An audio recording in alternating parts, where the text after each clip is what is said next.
Imagine you desperately need a bank loan to fix a severely leaking roof, but the bank's application is so confusing and so incredibly complicated that you have to spend half the loan money just hiring a lawyer to fill it out for you. Well, believe it or not, that is the exact paradox sitting at the heart of international climate finance today. In this explainer, we're going to unpack the Green Climate Fund, or the GCF, and its Readiness and Preparatory Support Program.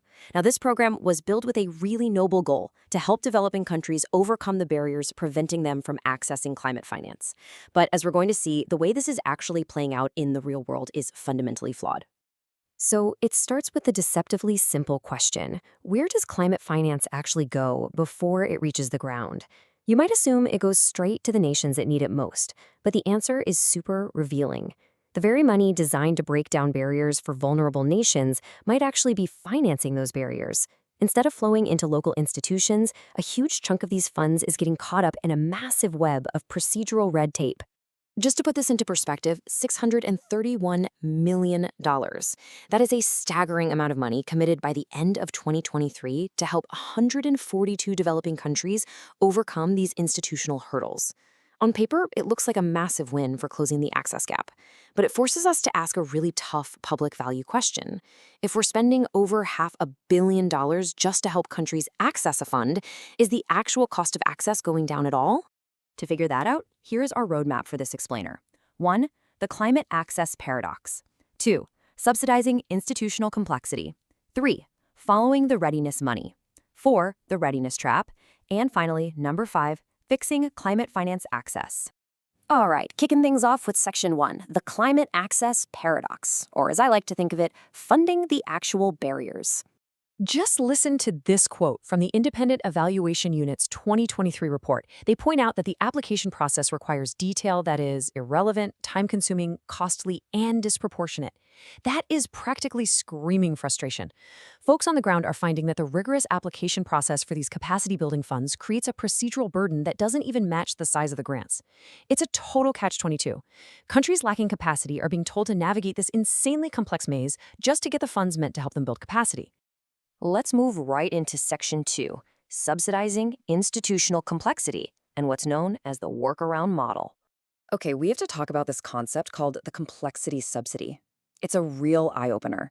Instead of fixing the broken access system, instead of cutting the red tape, the fund is basically just subsidizing the cost for countries to navigate its own rules. So the money isn't planting trees, it's not building seawalls, and it's not even training permanent local staff. It's literally being spent on learning how to fill out the Green Climate Fund's overly specific paperwork. Basically, it boils down to 2 very different types of spending. First, you have durable capacity. This is the dream, right? Training permanent civil servants, upgrading local systems, things that stay in the country forever. But then you have navigational spending. This means hiring an expensive fly-in consultant just to write a single concept note. The value of that spending completely vanishes the second that consultant catches their flight home. So why does this happen? Well, think of it as a 3-layer chain. You've got the Green Climate Fund at the very top. They hand the money down to an international delivery partner, usually a big UN agency, acting as a middleman, and way down at the bottom is the country institution, the actual beneficiary. You can see how totally removed the developing country is from the center of the action. The skills, the knowledge, and the relationships, they usually stay trapped in layer 2 with the middlemen. Which brings us to section 3, following the readiness money, where we look at the actual data blitz. The numbers here are honestly kind of shocking. A massive 55.4% of the analyzed budgets are swallowed up entirely by external consultants and professional services, more than half the pie. If you tack on delivery partner fees and project management, it's crystal clear that the vast majority of the funds are being eaten by the administrative machine required just to manage the grant, rather than going into the sovereign systems of these developing nations. And get this, the timeline is just as wild. Out of a standard 12-month grant period, 5 to 6 whole months are burned just trying to procure and hire these outside consultants. Almost half the year is completely gone before day 1 of any actual substantive work. It heavily incentivizes rushing to crank out quick documents rather than doing the slow, important work of actual capacity building. And this gets to the absolute core of the issue. Output completion is not capacity formation. Actually, let me say that one more time because it is absolutely crucial. Output completion is not capacity formation. Paying a consultant to write a polished, beautifully formatted document might get a project approved today, but it teaches the country nothing for tomorrow. When the consultant leaves, the knowledge leaves with them. This leads us perfectly to Section 4, the readiness trap and a vicious cycle of dependence. Here's the trap. Because the outside middlemen are the ones getting all the procedural know-how, countries get stuck in this endless loop. They need a new consultant for every single application and never gain true independence. And what's worse, the system heavily punishes small island developing states. The countries literally facing rising sea levels, the ones that need the most help, are at a massive disadvantage simply because they have smaller bureaucracies. It's incredibly backwards. Researcher Rishi Basak completely hits the nail on the head here, noting that this spending functions as navigational spending rather than durable capacity building. By helping countries navigate the maze instead of just simplifying the maze itself, the program is only treating the symptoms.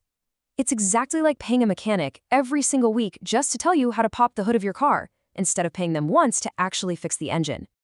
So how on earth do we actually fix this? That's Section 5, Fixing Climate Finance Access with Real Structural Solutions. We absolutely have to rewire the system. First, we need differentiated access. A tiny $300,000 grant shouldn't require the exact same massive paperwork as a $150 million megaproject. Second, the GCF Secretariat needs to provide stronger direct support so countries don't have to hire private navigators. Third, middlemen partners must prove they're actually transferring skills. And finally, we have to track the capabilities that permanently stay in the country, not just the documents they produce.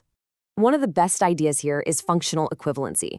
Basically, if a country's own financial and environmental systems work perfectly fine, let them use them.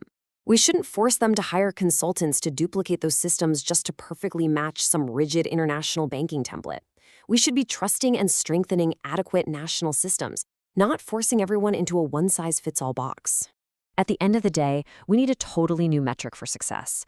A good readiness program shouldn't be judged by how many millions it hands out to consultants or how many concept notes get filed away in a cabinet. The only question that matters is this: is the program making itself obsolete?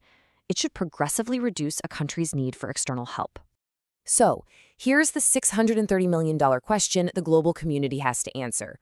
Are we going to keep paying the toll for an overly complex bureaucratic system, or are we finally going to simplify the road so developing nations can drive themselves? I hope this explainer leaves you fired up to learn more about the future of climate finance reforms, because getting this right is absolutely essential for our global future. Thanks for joining me on this deep dive.